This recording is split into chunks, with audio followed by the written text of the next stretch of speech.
Ya, selamat sore rekan-rekan IWBI.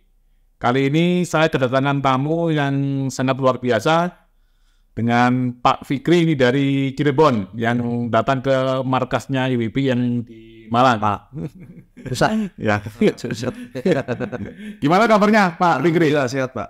Alhamdulillah sehat Pak ya. Pak Rinto ya. Pak Rinto sehat juga ya. Alhamdulillah sehat Pak Fikri. Kira-kira bisa diceritakan sekilas ini Pak Fikri. Maksud dan tujuan ini Pak Fikri sampai jauh-jauh dari Cirebon datang ke Malang ini Pak Fikri. Ya, dengan datangnya saya ke Cirebon ingin mengetahui lebih dalam tentang perpajakan karena yang penagihan-penagihan tidak masuk akal. Seperti yang dialami saya lah, seperti itu Pak. Karena nggak pinter-pinter nih belajar di pajak, kena kanan kiri atas bawah kena terus. Kena terus saya. Iya, hancur. Jadi orang yang nggak ngerti pajak ini Pak ya, yang nggak pernah tahu hitung-hitungan pajak harus bisa pajak kok ini Pak Fikri ya. Harus bisa pajak ya. Harus bisa mengerti dikit-dikit ya, mengerti. Iya. Nah, ini kalau boleh tahu kasusnya sekarang sudah sampai tahap apa ini Pak Fikri? Ini sampai di Kanwil, alhamdulillah sudah di Kanwil, surat keberatan sudah dikirim 2 kali dan ditolak. Oh ya, keberatannya ditolak ya. Ya. Seperti itu. Ya.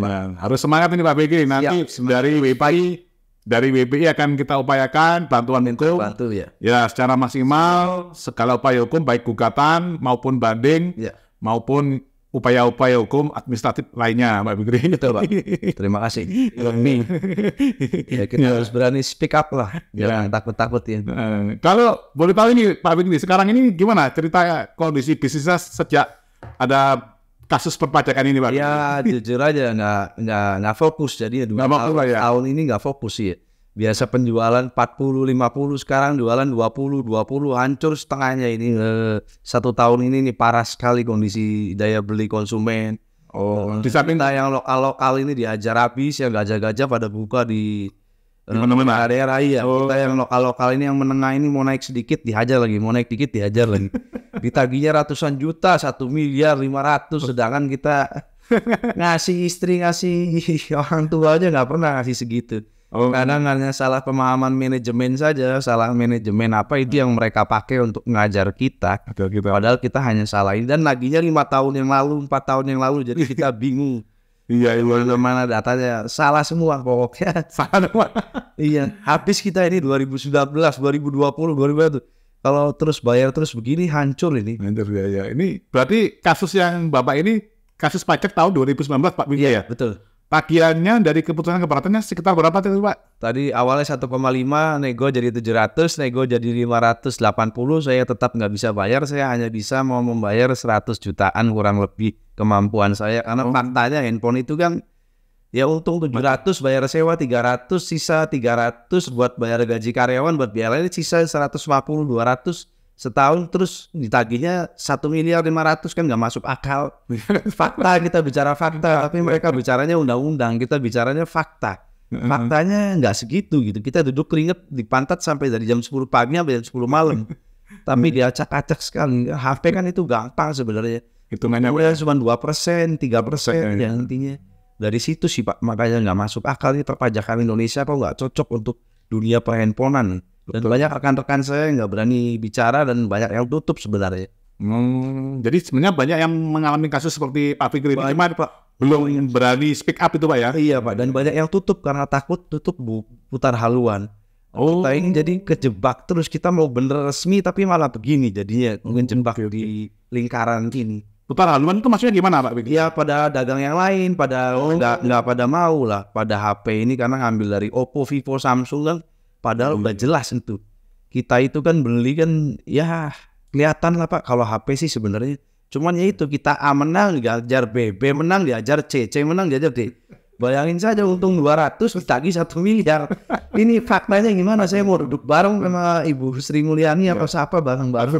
Ya. Nggak ada masalah sih. Kita bicara fakta gitu. Tapi kalau boleh tahu ini Pak ya, tadi kok bisa Pak ya Pak Fikri? Kok ada sampai nego-nego itu pajaknya berarti angkanya nggak jelas Pak ya? 1,5 miliar. Jadi kan turun itu. Satu miliar kan kita sendiri yang meminta untuk supaya diperhitungkan kembali Pak. Itu kan hanya tembakan saja dari saya. Jadi angkanya kita minta untuk dihitung kembali, jadi kan bisa turun-turun gitu Pak.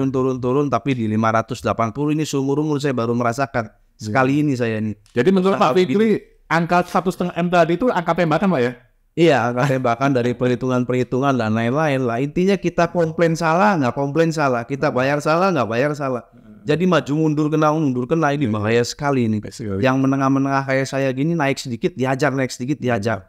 Makanya saya sudah siap lah gitu lah. Gimana pun juga saya juga udah ngomong istri kalau sampai saya di penjara juga jangan keder. Zaman sekarang memang seperti itu semua, hukumnya yang bingung. Jadi kita usaha suruh mikirin pajak, suruh mikirin ini kan banyak berbendel-bendel Pak. Fokus usahanya jadi nggak jadi bodohnya jadi gobloknya kita ini. Jadi ini jujur teman-teman ini curhat. Saya itu mau bener-bener bayar, saya mau bener gitu. Tapi sesuai dengan yang itu. Jadi Pak Fikri ini sebenarnya mau bayar tapi yang asal angkanya yang benar itu Pak ya? Iya, yang sesuai Pak. Bicara fakta kita bisa duduk bareng dari jam 10 pagi sampai jam 10 malam dagang HP seperti apa, ayo bareng-bareng. Ada resiko barang elektronik hilang, ada resiko orang hutang yang ke konsumen hutang 600 juta ke saya juga ada. Itu signifikan itu. 600 juta masih hutang Pak ya? Berarti piutang di Bapak Pak ya? Orang hutang ke saya 600 juta belum bayar. Itu kan ada teori-teori yang nggak bisa di ini. Iya. Fakta kehidupan setiap hari. Kita nggak tahu barang elektronik dijual rusak ya kita harus terima karena kita konsumen. Nomor satu kita pelayanan apa aja saya paling penting. Betul Pak. Ya, tadi kita kan kerja usaha ini kan bukan di hutan itu konyol sekali seperti nggak ada apa-apa. Kita kerjanya bener dan ya udah bener semua dari Oppo Vivo-nya siap membantu. Ada semua ini kita resmi kok bukan di hutan gitu kan. Iya. Hitungan 2%, 3% kok malah jadi begini nih nggak ngerti. Kanan kiri mundur kanan. Tadi ini Pak Fikri, saya nikmat tapi. Nikmat ya. Nah tapi yang menarik tadi kan tagihan dari keputusan Gubernur tadi sampai 580 jutaan Pak ya? Iya 580. Itu pernah nggak Pak ngasih istri uang sampai 500 juta itu Pak? Tidak pernah sama sekali Pak. Jadi ngasih kita sampai 50 juta aja saya nggak pernah di transferan, saya cek nggak pernah saya ngasih istri. Saya bulanan istri aja 5 juta, 3 juta. Ini kayak nggak masuk akal gitu. Saya bayar negara 500 juta sampai 600 juta begitu bagaimana? 2019 kita kan jadi orang awam berpikir 2020, 2021 habis kita ini bisa habis ini pengusaha-pengusaha ini sekarang kanan kiri ini jurang. Tidur ini kita melek, tidur matanya melek. Kapan aja kita bisa dihajar ini ngeri sekali saya merinding sekali. Ya mudah-mudahan bahaya sekali. Nanti teman-teman yang lain yang merasa kasusnya sama dengan Pak Fikri nanti bisa bergabung dengan WBI. Semaksimal mungkin kita upayakan ini Pak bantuan hukum yang terbaik Pak. Karena yang kami lihat ini Pak Fikri di lapangan ini banyak oknum DJP ini Pak menjebak karena ketidaktahuan wajib pajak, karena tidak tahu masalah hukum. Iya, karena PKP itu kan kita zaman dulu 2018, 2019 siapa yang bikin PKP itu kan nggak langsung jadi 6 bulan, 3 bulan. Sekarang ditagihnya 5 tahun jadi disalah-salahkan. Padahal dulu bikin begitu kan susah Pak. Nggak sembarangan kata siapa ya. Cuman sekarang disalah-salahin. Coba tagihnya yang 2023 langsung kita perbarui sama air kan enak. Ini mah enggak kayak jebakan-jebakan saya merinding sekali. Batman Pak ya. Ngeri sekali ini, hancur sekali ini usaha Indonesia ini kalau begini. Orang teriak semua ini. Sama itu Pak Fikri dengan kasus yang saya alami mungkin teman-teman ini pemirsa IBBI juga sudah sering melihat kasus saya Pak Fikri. Jadi memang ini kita seakan-akan mereka tuh dan saya yang parahnya Pak, toko yang dipermasalahkan ini sudah tutup. Jadi benar-benar saya tuh putar tokonya 2019, 2020 tuh. 2020 tuh sudah tutup tokonya yang dipermasalahkan. Oh, jadi tokonya tutup. Lokasinya tuh sisa satu tadinya di mall sekarang di pinggir jalan. Saking apanya, saking nggak bisa bayarnya dan nggak bisa saya. Oke.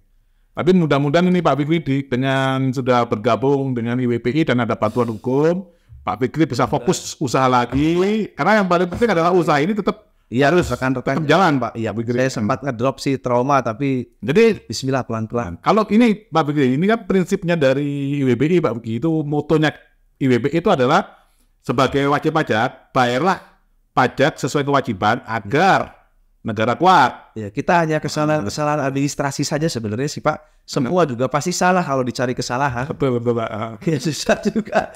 Kalau udah dipanggil pasti setor itu intinya. Kayaknya begitu sekarang. Betul. Jadi sebagai fiskus Pak Fikri, terima pembayaran pajak sesuai hak agar tercipta keadilan. Itu misinya IWPI. Jadi ada kesetaraan antara wajib pajak dengan Dirjen Pajak. Kalau sekarang ini terlalu jomplang memang Pak. Secara aturan itu memang hancur sekali ya. Betul Pak. Apalagi nanti saya tadi bilang tidak cocok. bisnis perpajakan untuk di perlaporan dunia kan cepat perputarannya. Perputarannya cepat tapi untungnya kecil kalau HP. Iya. Tapi kalau masalah itu semua Pak, bukan hanya di bidang Semua ya, Pak. handphone aja Pak.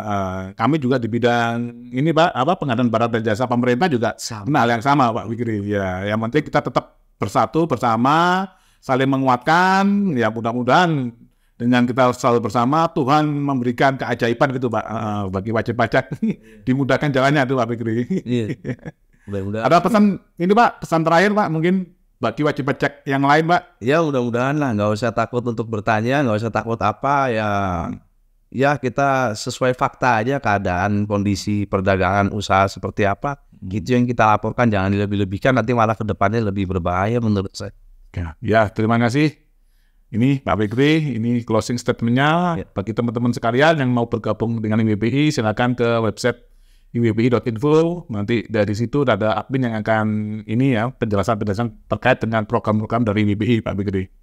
Sampai sekian, terima kasih.